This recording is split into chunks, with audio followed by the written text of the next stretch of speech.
6 नवंबर 2023।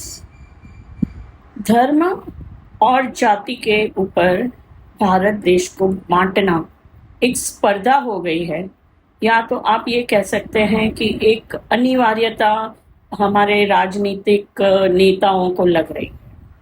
हालांकि आप देखने को जाएं तो हमारे रोज बरोज की जिंदगी में हम किसी से ये सवाल पूछ के कोई काम नहीं पूछ देते कि तुम्हारा जाति क्या है, तुम्हारी धर्म क्या है। नहीं, हम ये सब पूछते नहीं, हमको हमारे काम से मतलब है। परंतु अगर सत्ता टिकाए रखनी है तो समाज एकत्रित हो जाए, एकजुट हो जाए, तो शायद उन लोगों की खुशी तकलीफ में आ सकती है जो इतने सारे सालों तक हमारे पे राज किया। ये मैं आज इसलिए कह रही हूँ कि हर एक जो पॉलिटिशियन है वो जाति के नाम पर भेदभाव करना, धर्म के नाम पर भेदभाव करना, और पब्लिक में सभा में बोलना, जब भी इलेक्शन होता है तभी ये एकदम चरम सीमा पे पहुंच जाता है। जैसे हम 2008 से 13 के बीच में देखें तो विकीलीक्स का एक खुलासा आया था, सैफरन टेरर, हिंदू टेरर।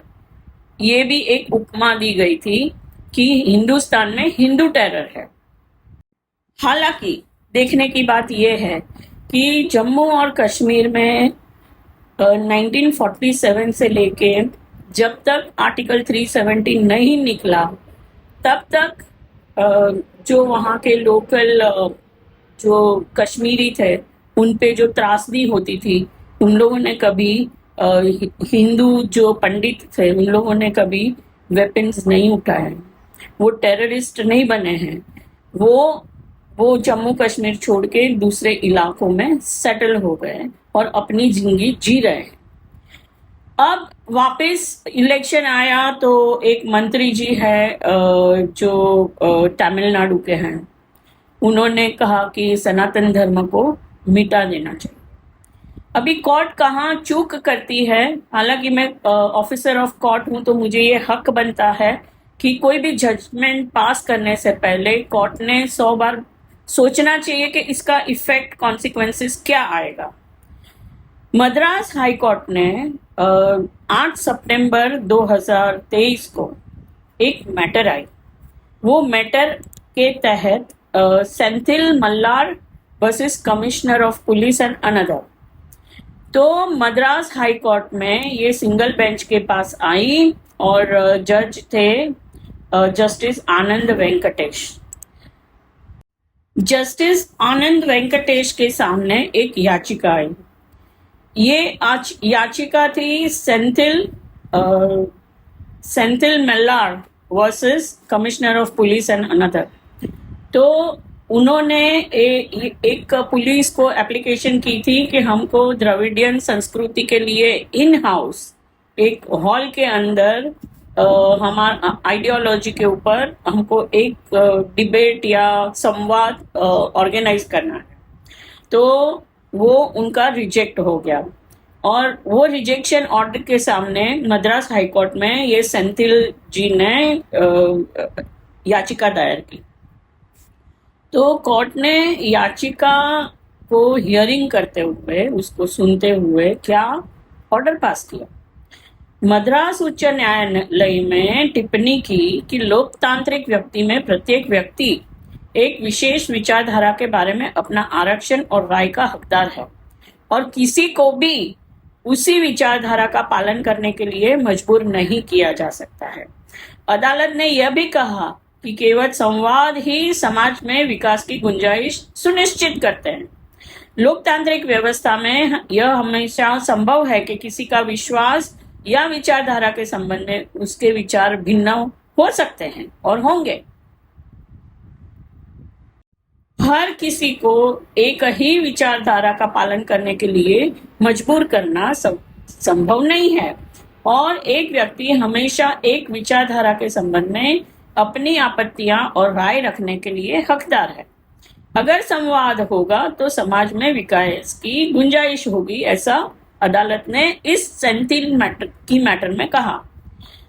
अब उन्होंने आगे ये कहा कि यह अब बहुत अच्छी तरह से तय हो गया है कि भारत के संविधान के अनुच्छेद 19(1)(a) के तहत गारंटीकृत अभिव्यक्ति की स्वतंत्रता में राय रखने की स्वतंत्रता भी शामिल है और इसे केवल कानून और व्यवस्था की आशंका पर रोका नहीं जा सकता।